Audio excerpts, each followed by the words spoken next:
সপোন হৈ আহিলা সপোন হৈ বাঢ়িলা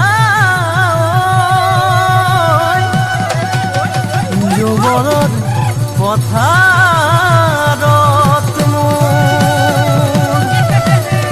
মৰম লৈ মৰমি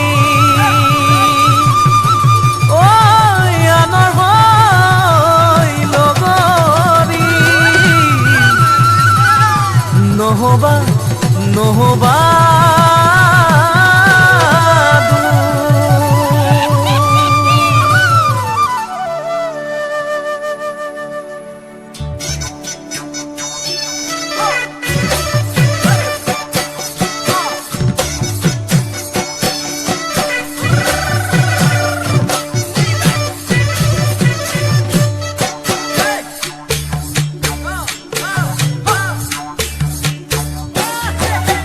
বৰষা পথাৰত অনীতি ৰহে তই খালে বাই থাকিমে এখালি দমৰালৈ পইচা দিব যাবানে